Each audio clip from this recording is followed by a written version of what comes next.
Hello and welcome to Locally Yours. This is Abbas Al-Lawati with you, and today on this camera I might look a little underdressed, and you know what? I'm okay with it because I have a gentleman sitting right next to me with a yellow jacket, with a green and blue bow tie, with a nice crisp blue shirt inside. Sky blue? Am I saying it? Sky blue? Yeah, should we go with that? It's the one and only Professor Robert from Cosmeclic, and he's here to tell us all about plastic surgery. Now, I'm not familiar with this territory. I'm way away from it. Like, if you test my knowledge, I'm going to score 0 probably. So that's why you're here. Professor Robert, first of all, tell me about yourself. Tell me about the experience that you have in years, of course. And why are you in Oman? Well, first of all, thank you for having me. My name is Robert Hiernier. I'm a double German board certified plastic and reconstructive and aesthetic surgeon and a hand surgeon. I have hand surgeon as well? Hand surgeon too, yeah. Okay. I have an experience of 35 years in this field. And I was trained around the world, so and I offer especially body contouring for women and men. Right. It's a big topic, the males, plastic surgery too. For scar treatment, for hand surgery, and for regenerative medicine. Right. Now, what makes me to come to Oman? I got an offer from Cosmeclic Clinic, and of course, that's the most logical answer. Like, I got an offer. Well, you want to have the truth. Yeah. And I came here, and I found a very unique structure because we have, contrary to most of other competitors, we have a network of different specialties all involved in the aesthetic treatment. Right. Now, aesthetic, that's beauty, that's wellness, but it's not one fits all. It's like a bouquet, not one flower, but a bouquet. Right. So if you want to have a personalized, individualized solution, then it's much better to go to an institution offering you a holistic approach. And that's Right. what we try to promote. Right. And that's why it's so interesting to be part of this team. Actually, it is interesting that you tell me that aesthetics are related to well-being. How is that relation established? I mean, when you say, when you work on, say, an individual who is getting his or her nose fixed, for example. So how does that connect to well-being? Like, does that make your patients more, like, happier and more positive after they get it done? Or what if it goes the other way around? Then how do they handle that if there's a mishap, for example? Well, see, there is a link between the body and the soul. And if the shape is nice, and you present your shape like you have now a reshaped nose, as you said. Right. You're happy with that. You show it. And if you show it, you have a much more presentable appearance. You're more open to in discussions to show it. Right. This makes a change in your internal reactions. Right. So that is the influence of the body on the soul. Now, the same is if it goes wrong, if you're not happy with the result, you hide it. Right. You get even more closed. And this is what you have to see especially when you change the surface, and plastic surgery is very often changing the surface. Right. It's not exclusively changing the surface, but a big part of, let's say, the aesthetic part, which is about 25% of plastic surgery, Right. Is changing the surface. And what about this rest 75? Where does that fall? Well, don't forget we do burns. Right. Okay. Don't forget we are involved in the reconstruction after trauma. Right. So right. if you cut off your finger, we just put it back. If you cut off your hand, we put it back. We are involved in reconstructive surgery after tumor resection. If you have breast cancer and you have to remove your breast because of the cancer, we can reconstruct a breast again. And this is for all the other Wow. cancers. If you do have a head and neck cancer and you need to remove the mandible, so we can reconstruct the mandible with another bone of the body, and as part of a team, and your appearance is quite more or less the same, Right. unchanged, not humiliated. And what about this plastic surgery, this process? It's considered, I don't know if it's considered a taboo now in the Middle East, but according to you, is it still considered taboo, like in the Middle East, when you talk about plastic surgery or when you talk about getting one? Well, there is always a big demand of, and as you said, the Middle East does not exist. It's much more diversified. It's the same as the Western world. Right. It's much more diversified. You know, in the Western world we have the Latinos who are much more prone to aesthetic surgery than the Celts. So the guys from the South are doing much more than the guys from the North. Right. Depends on the weather. They from the south they show their body. From the north, when it's cold, you don't show your body. Right. So right. and here in the Arabic world, you have different countries too, and there is different demand in different countries. But what you can say within the last 10 to 20 years that the demand becomes more visible. Right. It was there already 20 years ago, but now it's shown more and more in public. It is no longer regarded as a taboo Right. to have the nose done, to have the chin done, or a facelift. That's what you see even when you wear the traditional Right. dressings. And like you rightly said, the body and the soul, they have a connection. So if your exterior is what you perceive it as good looking, it's your own choice.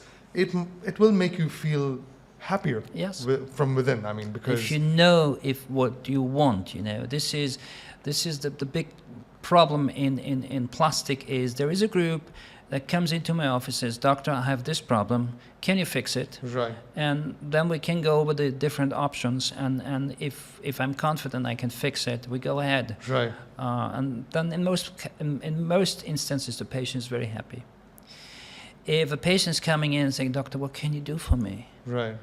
So the patient has no real idea Right. what he or she wants to have changed. That's a little bit of a problem.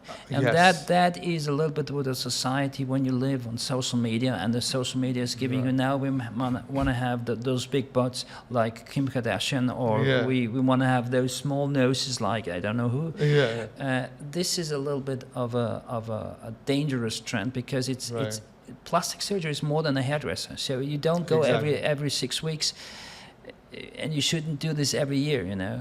So do you like handle these patients emotionally when they come in and they say that, "Doctor, what can you do for me?" Do you tell them to like just be the way you are? I mean, sometimes they don't have a real problem, like you said, because there might be a real problem attached to whatever I feel is wrong with my face, or like you said, reconstructing something out of surgery, out of trauma, repairing scar tissues. So do you handle these patients emotionally as well when they come in? Maybe you see nothing wrong with the patient. Do you advise them to not get it done sometimes? And also, as we're on the subject, what are the procedures male patients go for? Like, I'm really interested because, like this is new territory, like I said, for me. So you can probably fill me in on this. Well, part of every, as a doctor, you do not exclusively treat the body, but you also should talk to the patient, Right. and know about the feelings of the patient, and then to adapt your treatment Right. options there. In a disease where there is danger for the patient, there are straightforward guidelines, you know. In aesthetic, I think the biggest mistake is not to take the patient serious. When the patient is coming, that means that they already had a lot of thoughts of thinking before, because it's still something to think about it and to do it, and to Right. see the doctor, to open up to someone completely strange and tell him, "Doctor, I have course. this problem." if in the consultation, and there, at least there should be 2 consultations before doing anything, it turns out that the patient has unrealistic thinkings or unrealistic expectations. And you and your team, you guys do step in to let the patient know that this is Yes. not Yes. realistic Yes. and it might harm you. Yes. Yes. Okay. So that's the risk, that to lose this patient, but probably it's better for me to lose this patient, and it's Right. also probably better for the patient not to have it done, Right. than to go for something he or she will regret. That's good to hear, because I think as a normal person like me, who's not very familiar with the procedures and the process that's involved in this, we view plastic surgeons as like, someone like, like get it done, no matter, even if it's not good for you, just get it done because, we want to do it. I mean, that's the kind of impression I had. But now when you put it across in a way where you tell me that, the body, the soul, they're connected, and some people might have this problem. It might be eating them from within for many, many years before they actually step into your office and ask you that, I want this change, and this is also causing a problem. Say, I don't know if this is the case, but an athlete who's got a cheekbone which is probably, obstructing his or her eyesight. I don't know, maybe just a little. And it's hampering them from performing at the 100% in whatever sport they're in. So, now I'm getting a fresh perspective about this plastic surgery and why people get it. And of course, we can dive a little deeper into that later on. But as you were saying, please go ahead. Well, the thing very few people know, plastic surgery comes from war surgery. Makes sense. Because the biggest part of our work, it was reconstruction. Right. And the most demand was when they run around and did. Yes. So in the Western world, the father of the new plastic surgery is Larrey. Larrey was the doctor of Napoleon who run around and did some messes in Europe. Right. But if you go back, the plastic surgery has a long history. The Iranian or Persian were very good in plastic surgery. All the techniques we have today, they already had 2,000 years ago. Wow. They had other problems to overcome. Or even before the Indian had a lot of good plastic surgeons, Why this was forgotten, we don't know. But we know that they had already a high level, and then another culture had a high level. And so, again, this is why plastic surgery is so popular in all those times, is that we were reconstructing the outside of the body and the function of the body. Right. Now you were asking me what is the number, what are the most common procedures for women and men? Yeah. Women most often ask for a liposuction, for a tummy tuck, Right. after having had kids, Right. and for a breast reconstruction, either a Right. breast lift or make it bigger, make it smaller. Right. In men, And are there any side effects to the procedures that you just mentioned? Like, for example, does it, I don't know, interrupt you in your daily life when you get it done, after you get it done, basically? Yeah, there is a downtime, and depends on the procedure. If it's the more invasive procedure, the more downtime you have. Okay. And Okay. it's another thing which is all very often forgotten. It's not only the before and after; it's the in between. Right. And right. it's not only the surgery but also the rehabilitation. So it's normal for us to think that an athlete who has a knee injury, a soccer player, needs to have physiotherapy. But each and every plastic surgical patient needs to have the same attention too, and he or she will be much faster back on track.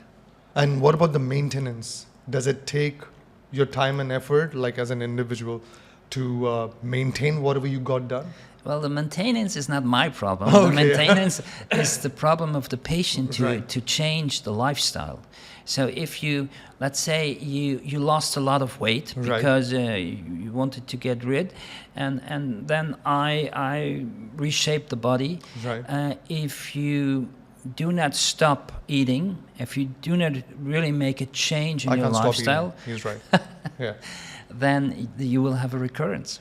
Okay, so that's you said for women it's mostly tummy tuck after having a baby, and what about men? The guys, well, first of all, contrary to what you would expect, it's about 1/3 of the patients are men. So 2/3 women, 1/3 men. Wow. So this is a discovery. We think men rarely go, but Yeah, men yeah. do.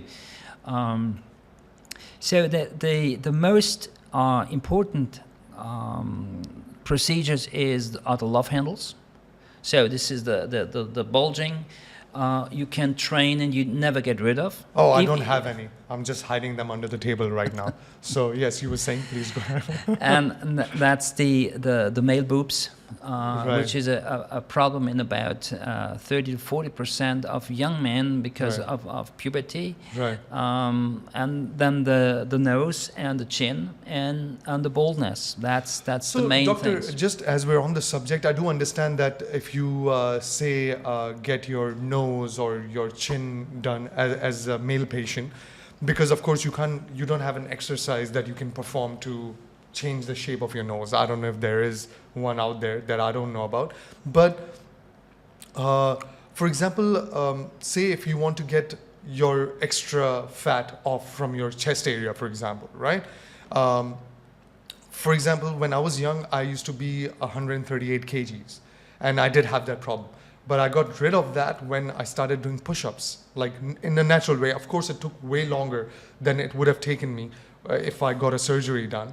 But yes, it took a lot of hard work as well, a lot of crying, kicking, screaming. But don't you think there is always a natural way of doing that too, even for like male patients? Like for example, if they want to lose their love handles, they could do side bends or they could do dumbbells.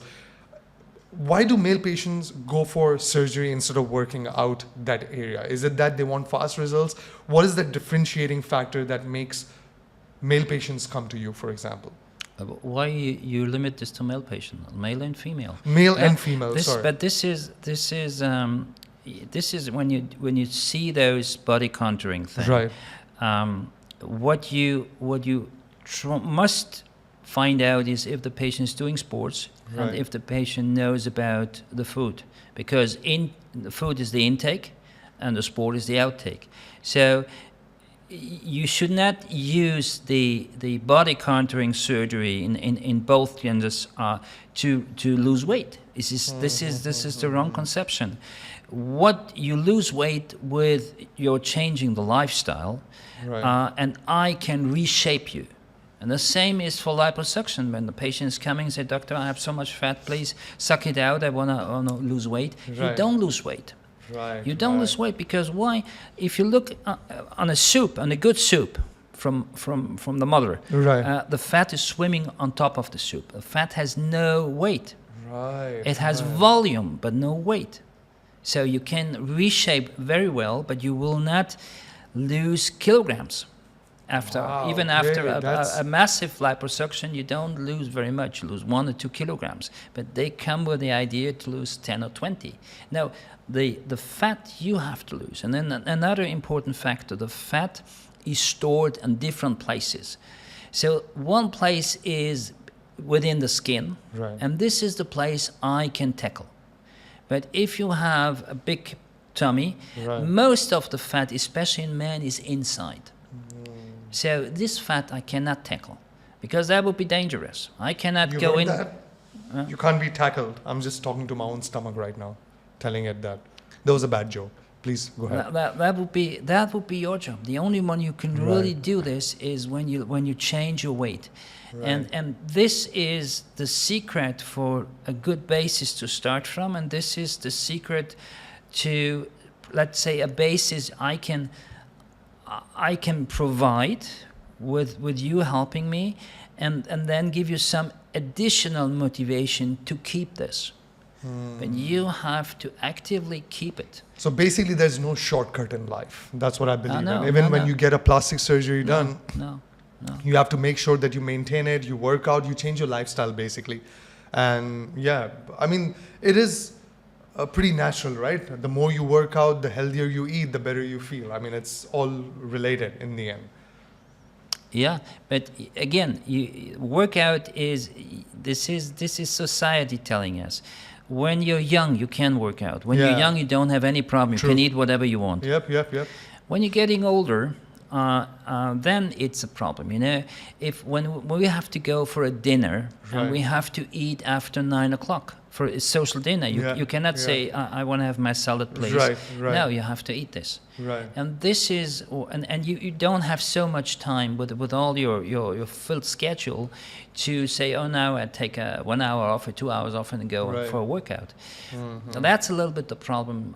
And Even your metabolism, it kind of drops down once you It's are changed, getting old. yes. Yeah. It's So changed. with the way even I used to feel when I used to work out when I was young, and I would get up the next day, I would feel that my body is really tight, and just because I worked out my biceps, now they feel a bit bigger. Now it doesn't matter how hard I push. The results come. I'm not lying. I'm not trying to discourage anyone trying to work out, but the results come by, but they come by really late. Like, for example, if I keep at it for like 4 months, I'll see slight difference in my body structure, or maybe my face. People are going to tell me that, oh, you're losing fat on your face. I didn't know I had fat on my face, by the way. So makes sense. What you're saying, it kind of fits in well, with the whole concept of lifestyle also matters. Like, yes, you can get plastic surgery done, but lifestyle will keep you healthy in then and make you feel much, much, much better. It's the basis to start from, and it's the basis to go on after the procedure. So when a patient walks into your clinic, do you also give them tips on how to maintain after they get a surgery done, or let's say they got a very minor surgery done, and now do you give them tips to even maintain, or do you tell the patient that, listen, this is done, the procedure is done, but now you have to do this to maintain it, and you better keep at it if you don't want to walk in again and again? Yeah, we do. Is we that do. part of like Yeah. your consultation as well? Yeah, and it's also when the network, when the co-workers come into play. So you send the patient to the dietitian, because it's not to stop eating this or this, to know when I can eat what, at what time, and what quantity. Right. Or I can send the patient to physiotherapy, and the physiotherapy is working on the swelling, but can also give the patient tips what to do, how to start activity. Imagine you're a 55-year-old woman after 6 children. Yeah. She did not do jogging or whatever, and now she Right. should start some activities. There you need to have experienced people to say, well, what could this woman do? Probably she could do aqua gym or Right, whatever, right. Not the big stuff. They will Yeah, not yeah. go to the gym lifting Right, weights, right, yeah, but yeah. there are other things, So you need to have those specialists, and that is what makes this bouquet, what I was talking Yeah, yeah. about, so interesting. So you have different types of flower, different specialities, you have different angles, and they all can work to the aesthetic, to the patient, to the well-being of the patient. Right. So, well, Professor Robert, I've asked you many questions. You also look pretty tired now after talking to me for half an hour, and that's very natural with people who come to my show. But thank you so much for coming in. Before we end this interview, I really want to know, of course, how long you're in Oman for, and how often will you be visiting Oman for consultation and as well as for procedures. So if you can just let our viewers know what time they can walk into the clinic and find you. And the clinic is Cosmeclic, right? And this is Professor Robert. And Professor Robert, if you can tell us about your timing, and if someone wants to get an appointment, how do they do it? Well, if you want to have an appointment, it's just to set this up with the Cosmeclic Clinic. Right. I'm in Oman for the moment. I visit 2 times a month. Okay. So 2 it's- times a month. And where are you based apart from here? I'm Dubai based. Okay. So I come from just Dubai. around the corner. That's okay. It's the next stones, Yeah, yeah, of course.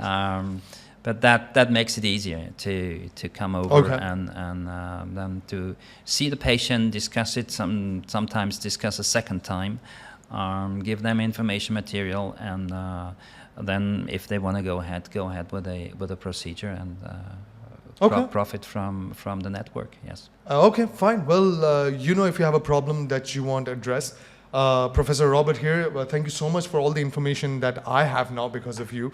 And yes, I can always sit down with like a couple of people and be like, it's about the lifestyle, guys. That's there, but it's all about the lifestyle. You will not have many friends. And on that note, thank you so much, Professor, for coming on the show. Thank you I'm for going to having me. see you hopefully in the next one. Stick around, stay safe, and yes, bye-bye.